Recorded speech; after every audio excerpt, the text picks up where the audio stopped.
আসসালামু আলাইকুম।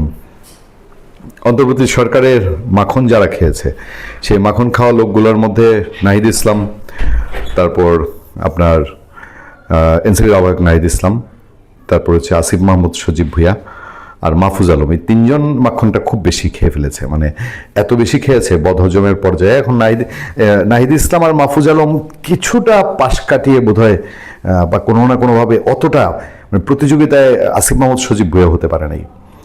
যাক, উপদেষ্টার পথ ছাড়ার পরে দুইজনই ঢেউটিন হওয়ার উপক্রম হয়েছিল, কোথায় যাব, কে আমাদের জায়গা দিবে। শেষমেশ মাহফুজ আলমের তরিকা ভিন্ন, সে একটু ভিন্ন তরিকার লোক। আর আসিফ মাহমুদ সজীব ভুঁইয়া ওই যার নাই কোনো গতি সে হয় সভাপতি, এই টাইপের নির্বাচন পরিচালনা কমিটির সভাপতি, আর এখন হলো এনসিপির মুখপাত্র, স্পোকম্যান, মাইকম্যান আর কি, ওই পদে অন্তত জায়গা করে নিয়েছে। সেই পদের থেকেই সে বলে টলে সে নাকি এখন সিটি কর্পোরেশন নির্বাচন করবে।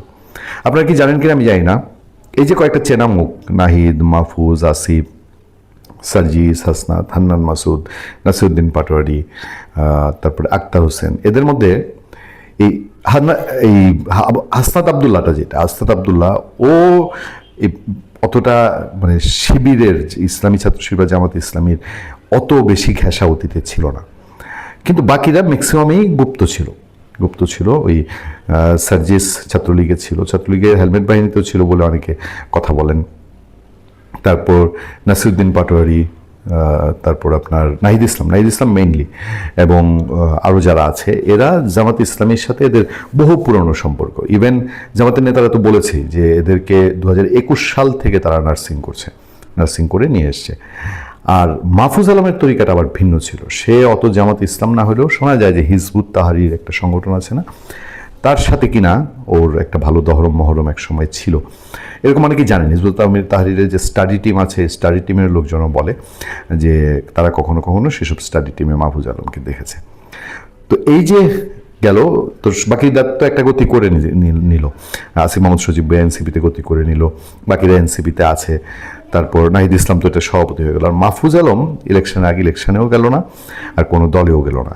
এখন যে খবর, সে খবর হলো একটা নতুন রাজনৈতিক প্ল্যাটফর্ম অল্টারনেটিভস এর সংগঠকের দায়িত্বে অন্তর্বর্তী সরকারের সাবেক উপদেষ্টা মাহফুজ আলম ও সাবেক এনসিপি নেত্রী তাসনোভা জাবিন এবং মাহফুজ আলম, তারা অল্টারনেটিভস নামে একটা রাজনৈতিক প্ল্যাটফর্ম করছে। রাজনৈতিক প্ল্যাটফর্ম মানেই বোঝেন, রাজনৈতিক প্ল্যাটফর্মের উদ্দেশ্য হচ্ছে ভবিষ্যতে সেইখান থেকে রাজনৈতিক দল বা রাজনৈতিক সংগঠন তৈরি করা। তাসনোভা জাবিন গেছে, তারা জামাতের সঙ্গে বনিবনা হয়নি, গেছে। আমি এনসিপি থেকে কিছু মানুষের আবার নতুন সংগঠন করছে মাহফুজ আলমরা, গুরুত্বপূর্ণ তথ্য দিলেন আতিক রহমান পূর্ণিয়া। এনসিপি এরকম পোল্টি খাবে, জামাতের কোলে গিয়ে উঠবে, এটা আমরা কল্পনা করি নাই। তো এখন আবার মাহফুজ আলম স্টাডি করবে, আবার কবে 5 আগস্ট 2024 আসবে, আবার কবে সেই দিন আসবে, আবার কবে মবের হাতে দেশ যাবে, আবার আমরা একটা নতুন সংগঠন করব। মানে কিছুটা হতাশ তারা, যে আসলে এখন সেই 24-এ এসে ডক্টর ইউনূসের রাষ্ট্রীয় পৃষ্ঠপোষকতায় প্রথমে প্ল্যাটফর্ম করব, ছাত্র সংগঠন করব না এসব করে তারপর এনসিপি তৈরি করা, সেই এনসিপি জামাতের ঘাড়ে চেপে 6টা আসনে জেতা, ম্যাক্সিমাম এনসিপি প্রতিষ্ঠাকালীন লোকজন ছিটকে পড়া, সেরকম আবার নতুন করে গোছানোটা আমি জানি না। তবে মাহফুজ আলমরা হাল ছাড়েননি, এটা একটা পজিটিভ দিক।